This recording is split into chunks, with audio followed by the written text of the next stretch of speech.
Prompt Care's nutrition support product leader is myself, Carolyn Leonard, who supports the sales team with my clinical expertise as a registered dietitian as well as a certified nutrition support clinician. One of my main roles is the coordination of care with case management, physicians, nurses, as well as dietitians, and I assist them before discharge with things like the initial clinical assessments, evaluations, and any recommendations in terms of formula or route of administration, etc. Another job that I have is follow-up support for patients and families once they're at home on service. This is based upon patient need and degree of nutrition risk. Obviously, I cannot follow every single one of our patients as we have over 2,000 patients at home with us on enteral support, but please consult me as needed, case-by-case situation. I always offer up my contact information to case managers, dietitians, really anybody asking, as well as family members and patients. I also am available for CEU presentations, for social workers and case management, specifically for nutrition support at home, which I will discuss further in this PowerPoint.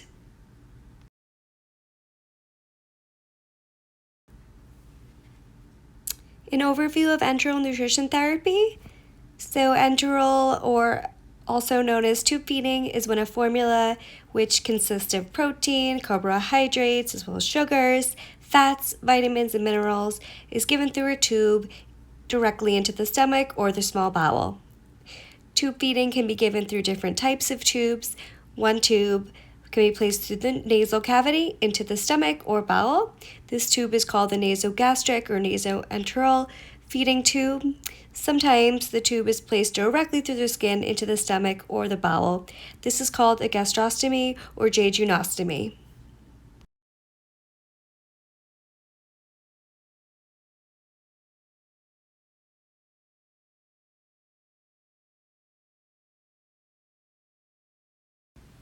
There are many different candidates for home enteral nutrition support.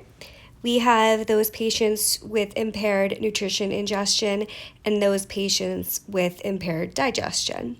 So the patients with impaired ingestion are those patients that aren't safely able to meet their needs through the oral route or unable to completely keep up with their caloric needs solely through the oral route as well. So there are many different disease states that can contribute to these factors. Probably one of the top ones we see is dysphagia, and this can be caused by cancer, anorexia, any neurological issues, post-stroke, etc. Other disease states that can create impaired ingestion include TBIs, ALS, SMA patients in the pediatric world, those patients that have higher caloric needs that aren't able to meet all of their needs through mouth, or just are unable to keep up with the amount that they need to either maintain or gain weight. So those patients with HIV and AIDS, as well as our cystic fibrosis patients, included into the hypermetabolic states, or our burn patients, as well as our septic patients, although those patients aren't typically ready to go home yet. And then also patients with impaired digestion, including Crohn's disease, short bowel syndrome, fistulas, and post-surgical issues.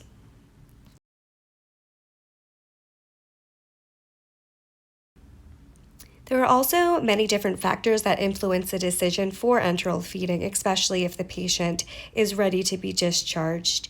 The length of time the enteral therapy would be needed. Is this something that is going to be short term and the tube will be removed in a week or two, or is this something that we don't know the length of time, or it is something that is inevitably long term?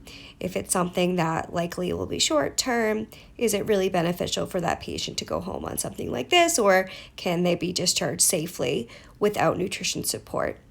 Obviously, if the answer is no, then of course they are an appropriate candidate for home nutrition support with prompt care. We look at the type of access device. Where does the tube end? Is it in the stomach or is it in the small bowel? Is this appropriate? The presence or absence of normal digestion or absorption. Of course, if the patient is unable to digest appropriately, absorb that appropriately, we look into further options. If they're not digesting appropriately in their stomach, does the tube need to be pushed down into their small bowel? If the small bowel is still not appropriate for them, is TPN something that we need to look further into? Is there a risk of aspiration? Of course, this is one of the top things that the medical team, inpatient, as well as our team will look at before the patient is discharged. And if they are at all at risk of aspirations, we will not feel comfortable taking them home. And are they able to tolerate, one, where they're being fed into, and two, the type of formula that they are on.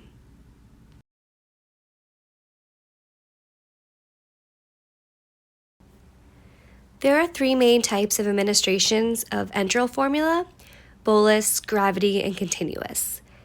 Bolus feeds they're the most convenient and least expensive with the least amount of supplies, and they are given several times throughout the day through a syringe, typically during meal times to mimic that of regular feeding. Adults with normal capacity can tolerate around 500 cc boluses, which is around 2 cans per feeding. With gravity feeds, these are intermittent several times throughout the day at a slower rate to decrease the risk of aspiration and to promote overall tolerance. For the continuous feeds, these are the ones that require a feeding pump and are used for patients with a compromised GI tract, patients with J tubes, or patients who cannot tolerate large volumes of formula through other methods such as the bolus or the gravity feeds.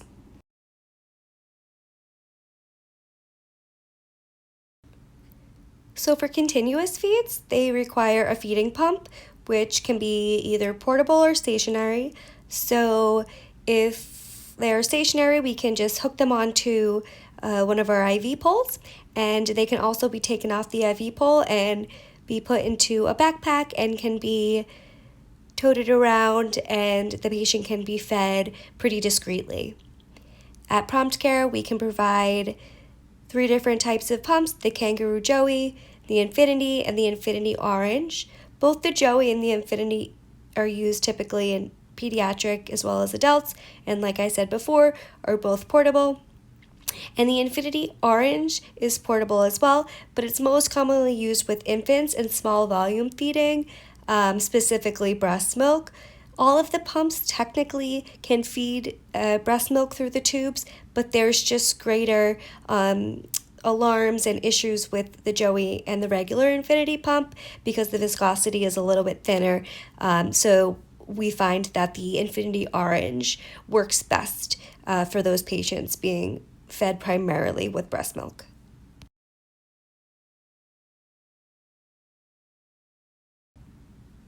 So for low profile buttons, these are a type of enteral feeding tubes that can be used either in the stomach or the jejunum, and they are low profile up the skin, which is helpful. It doesn't rub against clothing or get stuck on doorways and things like that, and can be capped off when done feeding. So the extension set can be removed and then it's just capped in very close to the skin.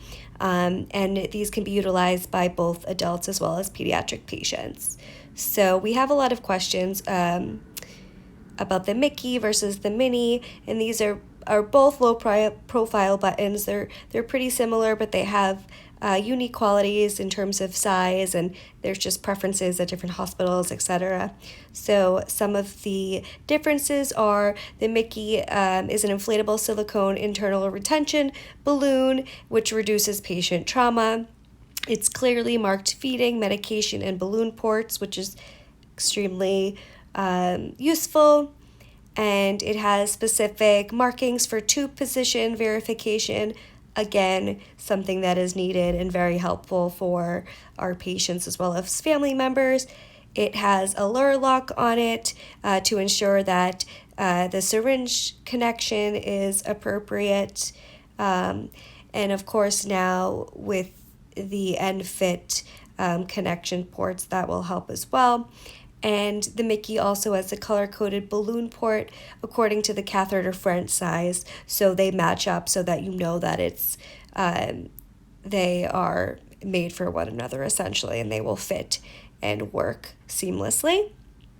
And for the mini one, it has more of an apple-shaped balloon, which promotes more surface area for a better seal and reduce leakage.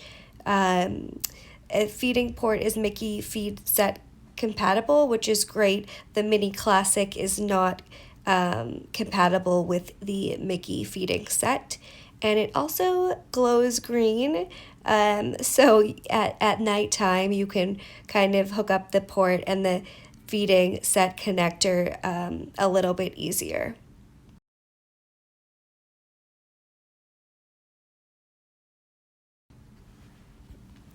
There are several types of formula on the market, and it is ever changing and ever growing. So I won't go over specifics because there are really too many to name, but just know that there are different categories of formula. So we have standard, which we see a lot of our adult patients on, and you'll recognize the osmolite and the Gevity. Disease specific, so they have different qualities, uniqueness to them, specifically for patients that have high blood sugar or are kidney patients, liver patients that need greater or lesser protein needs, again, higher protein needs for those patients that have wounds.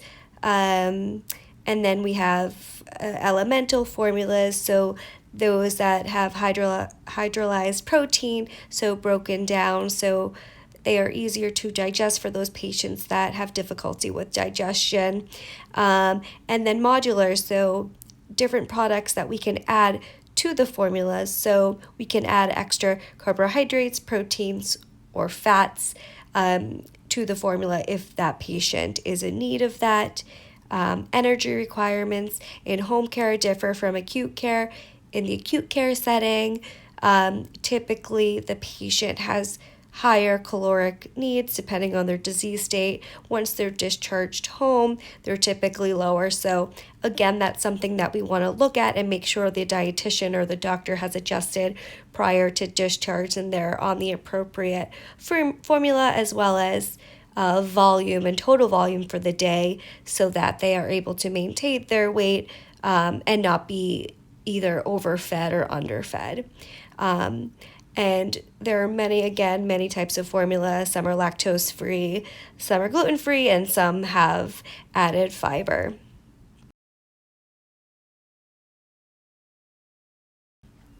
Pediatric formulas, of course, differ tremendously from adult formulas. I'm not going to go over all of them because that would be nearly impossible, but this chart is just showing you the different manufacturers that are out there. With Prompt Care, we do not have a specific contract with just Abbott or just Mead Johnson or just Nestle. We do try to have as many formulas available to us as possible. We are always working with new and different manufacturers that are out there in terms of contracting and reimbursement so that we have an edge and try to supply what is out there and what our patients are needing and which ones they value the most. In our pediatric patients, we have different needs. So some of our babies are preemies, so they need higher calorie needs. Of course, not as high as those adult cases. Those patients that have colic or reflux, so their ingredients are different. So they may be soy-based versus cow's milk, and again, there's a lot of allergies in our peds population, so we kind of adjust for that as well. this is kind of, again, my role. So if there is a question or if there needs to be a substitution, this is something that can be discussed with me before the patient is discharged. I know a lot of pediatric family members are a little bit more rigid with substitutions and alternatives. So again, I try to explain as much as possible how many formulas are essentially the same. They're just manufactured by a different company. So again, we do have access to many different manufacturers. So we work with the patient and the referral source and try to make them as happy as possible.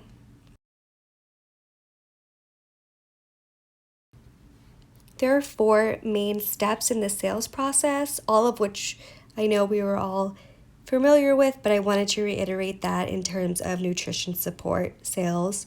So the first step is qualifying, so understanding the need of our customer. And those vary based upon if our customers, so our patients, are getting out of an inpatient hospital setting versus a long-term rehab setting, as well as adults versus pediatric patients. Secondly, demonstrating value, so communicating the value of the product to the customer. What can we offer the patient and their family members, as well as, the hospital or the referral source themselves? That's a bit different from, our competitors. What can we provide that others are currently not, and not just in terms of specific formulas or supplies, but with our follow-up and communication and our relationships in general. Assurance, so clarifying the doubts, conquering the objections, which can be a little bit difficult, continuing to build trust, and proving our track record. So all of those things, we all have experience, so we can, do a lot of things in terms of clarifying the doubts and conquering the objections, all with our past experiences and successes. And then lastly, closing. So it's a process of relationship building begins. So when we are able to get a referral and successfully get a patient home, both on, with respiratory needs and or enteral needs, this is really when we can start focusing and proving really what our company and us as individuals can do for that patient, getting them home, and then also while they're home and resupply, etc.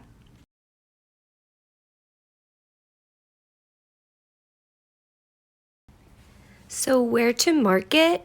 This is based upon if most of your referral sources are pediatrics versus adults, or most of us have a combination of both. So in our pediatric world, specifically inpatient, most of our patients are coming out of the NICU, PICU. So having strong relationships with those case managers are pretty essential.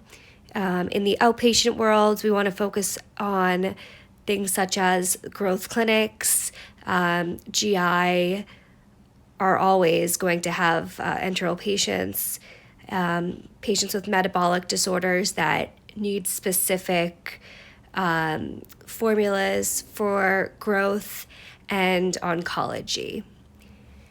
It's not noted in this slide, but of course, for both pediatrics and adults, we want to look at rehab facilities, as well as, of course, pulmonology clinics that we're already going to for our respiratory needs, but they go hand in hand, especially with our pediatric patients.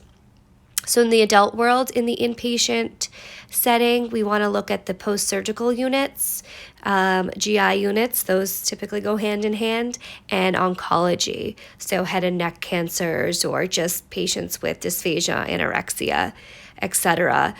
You can look at neurological units as well for the post-stroke patients as well. For outpatient, same thing, oncology, GI, and neurology.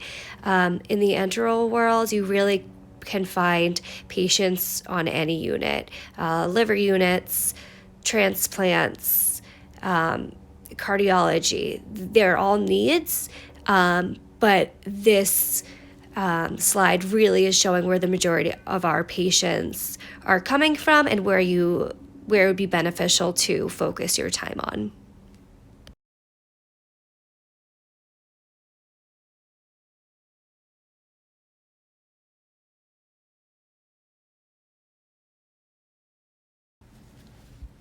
Marketing and sales tactics, building new relationships. So of course we want to assess the need, which I discussed before. Some things that we want to look at is how often do we get referrals from this source? Is it frequently or is it pretty infrequent? Is this something that a patient is going to be discharged on enteral nutrition support one time every 6 months? Is that really somewhere we want to focus our time and energy on? Likely not. Again, I always look at things in a positive light. I think that the more people we have a relationship with, you never know when they're going to change from unit to unit or a new job to a new hospital. So, having strong relationships regardless is never a bad thing. But, again, we want to focus our time and energy on resources that actually have patients that utilize nutrition support at home. What type of referrals are they giving? We all know this in the respiratory world. Is this a patient that will need respiratory needs as well as enteral, just oxygen, just tube feeding for a week or two? We really want to kind of delve into what the patient's needs are and if they would be beneficial for the patient as well as prompt care in general. What is the competition like at this location? Are there 7 vendors sitting down in the hospital lobby? Is it worth it to, sit there as well and kind of get be the last option for the referral source versus being the standalone company that has a great reputation. So all of these factors play into our decision making. What are the common insurances? So obviously we know that insurances tend to be some of our greatest barriers. So we want to make sure that we are able to take ones depending on location. So additional resources to close the deal. Again, offer our CEU and services. We have both respiratory as well as nutrition support. I provide the nutrition support one, which is titled Food for Thought, Discharge Management for At-Home Nutrition Support. 2 credits for an hour meeting. Introduce the follow-up dietitian role, one-to-one monitoring and counseling. Again, this is more as needed. The enteral packet and marketing materials. So once the patient goes home, we do provide them with a packet that goes over their enteral needs, supplies, safe handling, and cleaning.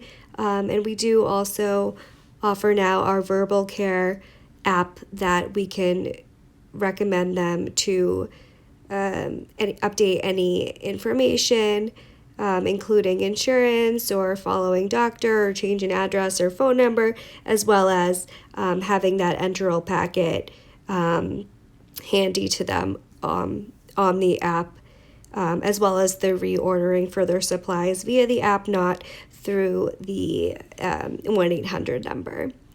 Also utilizing our promo items from the promo place nutrition section online, holding a luncheon and inviting the nutrition support product leader to attend, and getting involved with vendor fairs is also very important.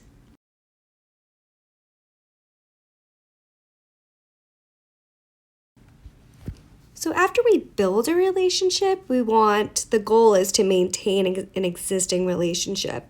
And how we do that is really continuing and keeping up with our consistency. So that's really important. So we all know to visit these referral sources regularly.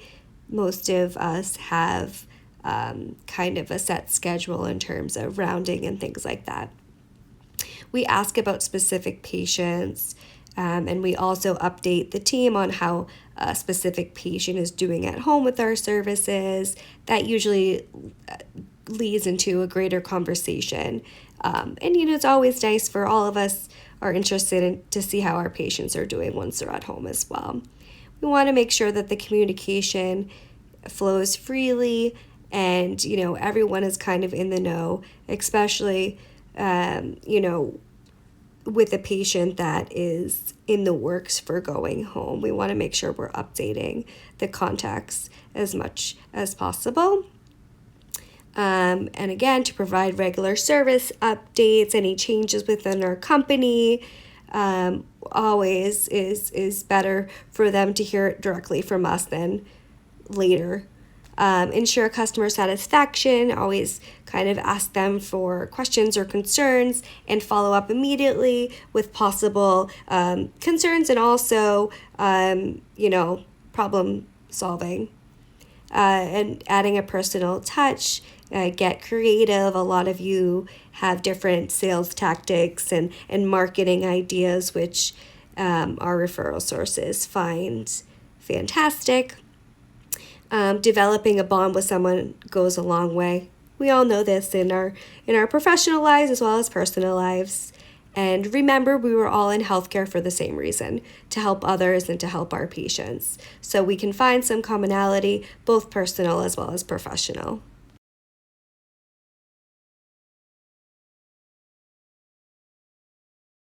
I often get many questions regarding the process of setting up a new enteral patient, whether it's a new hire or someone that's delving into the nutrition sector of our company. So I just listed kind of the steps to go through when getting a new enteral patient on board with us. So once the referral is given, the first thing that we want to do is to obtain the demo sheet with the patient's insurance, as well as asking what formula the patient is likely going to go home on. So once we have those two bits of information, we fax them to our enteral team, and they can run the cost analysis to see, one, if we can accept the patient's insurance, and two, if we are able to verify their insurance, we want to run the formula with that specific insurance to see if we can accept them and it's covered. Once they are accepted, we'll need further documentations and prescriptions, which I'll go over further in this presentation. And once the documentation is complete and we have the discharge date, someone from the enteral team will call the patient or family member to verify the address as well as delivery time or to drop ship. And then they will call the dispatcher and driver to confirm delivery. And then if the patient is on a pump, the teach will be done at bedside before discharge, mostly by the RTs. On the infusion side, most of our nurses do it as well.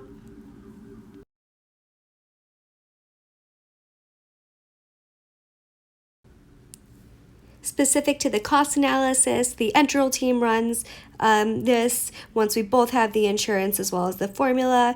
If the formula comes back negative, they'll likely contact me and ask for a substitution or alternative. And I will work as hard as I can to, find a solution if something is underwater. And then this is when I typically kind of get involved with calling or communicating with the physician or the in-house dietitian to see if they agree with a substitution that I recommend. This most commonly occurs with our pediatric patients. Like I said before, they tend to be a little bit more sensitive. But for the most part, we have, I just explain to whoever I'm communicating with that the formula is, equivalent and they are appropriate and they most of the time agree. So the formula may need to be approved by the respiratory manager if there's no alternative, depending on the referral source, or the case may not be approved.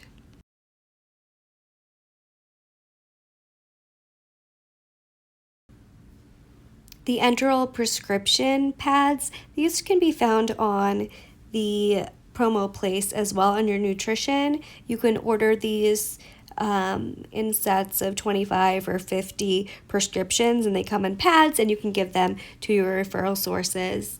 And feel free to fill out the top information with the patient's demo information, the feeding method, what formula they're on, their total calories per day and cans per day, whether they're being bolus fed, gravity fed, or pump fed, where their tube is. And then, of course, at the bottom, this is where it needs to be filled out by the ordering physician or NP. And we want to make sure the NPI is always noted and the signature is there, etc.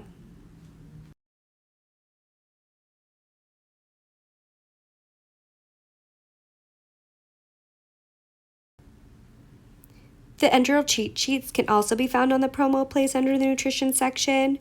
These are 4x6 cards, I believe, that are very useful, and people appreciate these immensely once they're given to who's ever writing their prescriptions and gathering all of the documentation. What I typically do, because of we have the generic phone number and fax number, is attach your personal business card to these cards so that they know to call and fax you directly to make the process a bit smoother, and people are less confused with what number to fax or contact.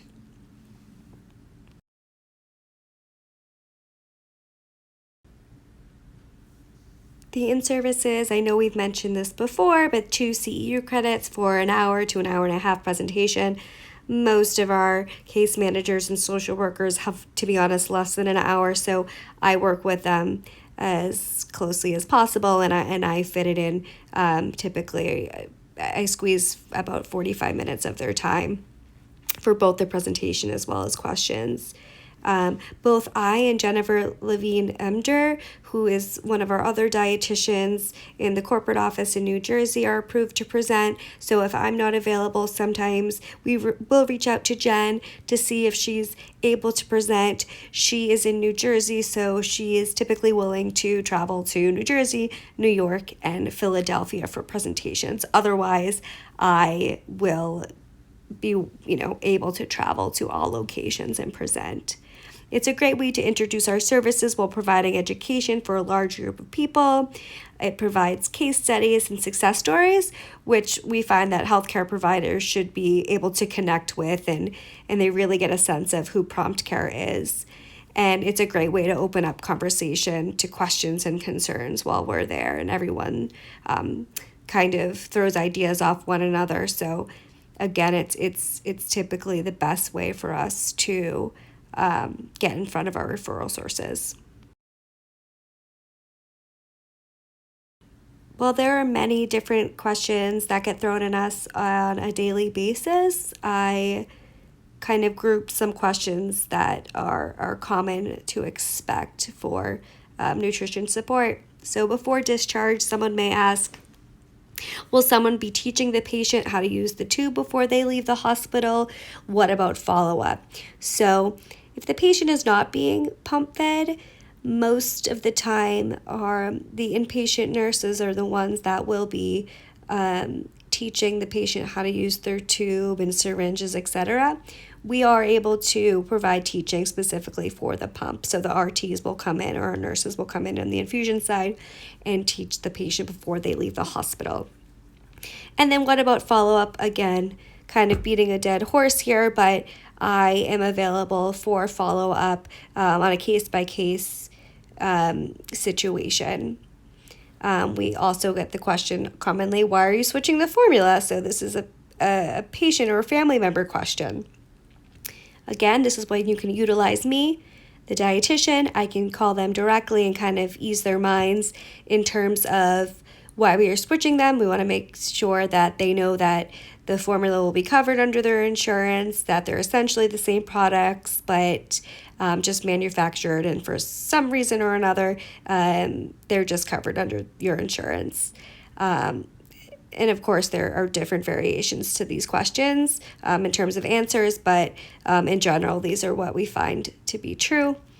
Do you supply sterile water flushes? I used to get this question a bit more than I do recently, but no, we do not provide water flushes as well. After discharged, I'm almost done with my formula and supplies. How do I make sure I get the next delivery in time? So we now have verbal care, which also we have a slick on the Promo Place marketing website that you can hand out to referral sources as well. That kind of explains what the app is and how we can use it. So again, if we have some more tech savvy patients and families, they can reorder via the app. Otherwise, they will get a call or they have to call in to our 1-800 number 5 days before the end of the month and make sure that they notify us what they may need for next month and if there's any changes in formula or volume, etc. My tube seems to be clogged. How do I fix this? This is when the patient can call me directly, but we do now have a patient video that is on our intranet, so they can go through the steps on how to declog their tube. My doctor or dietitian changed my formula or method of delivery or the amount. What do I do now? We just need updated scripts, so this is something that the patient will have to inform the provider to send us over any changes. The patient can also do this as well, but they just don't typically have access to their documents or prescriptions. So that is something that will have to be brought to our attention via the referral source. And who do I call on the weekends? Again, it's going to be our 1-800 number. And if the patients are given our contact information or mine specifically, they can feel free to call us, knowing that we may not get back to them until Monday, but first off, we want to make sure that they call the 1-800 number on the weekends, and they will get a return call from who's ever on call. Troubleshooting. So we want to utilize our resources, communication. I find this to be one of our issues that, something hasn't been completed or there's an issue with resupply or changes in address and things like that.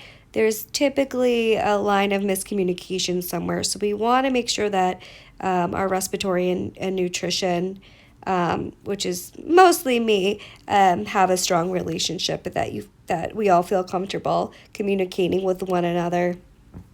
And again, learning from each other. You want to attach me to any and all enteral emails and cases, especially when they're complicated. The enteral packet for at-home troubleshooting for patients. Again, we're going to have the new resource online for them. We want to use, of course, our team approach, using all of our own personal expertise, providing external resources, which I'll go into in the next slide, maintaining a close relationship with our referral sources and the following MD and dietitian, and providing service recovery. So, dealing with issues as they come along, not, waiting, really doing it as soon as they come up, and then discussing what the issues were and how to prevent them from ever happening again.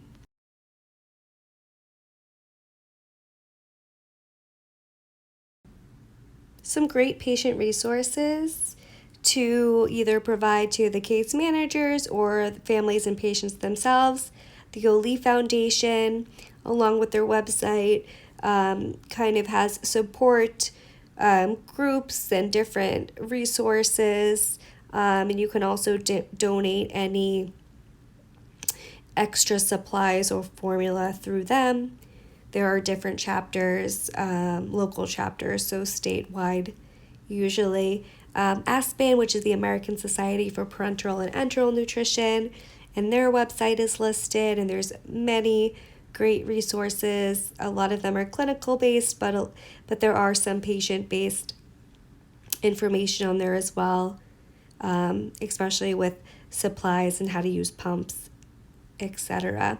The Academy of Nutrition and Dietetics, so eatright.org, there's some great resources, and then the Food Feeding Tube Awareness Foundation, along with their website, are all fantastic resources for our patients. So feel free to always provide this, again, to the referral source or directly to the patients.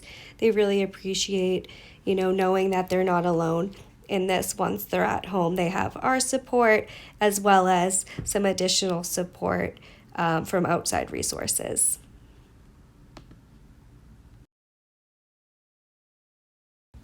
As further questions come up, always feel free to contact me.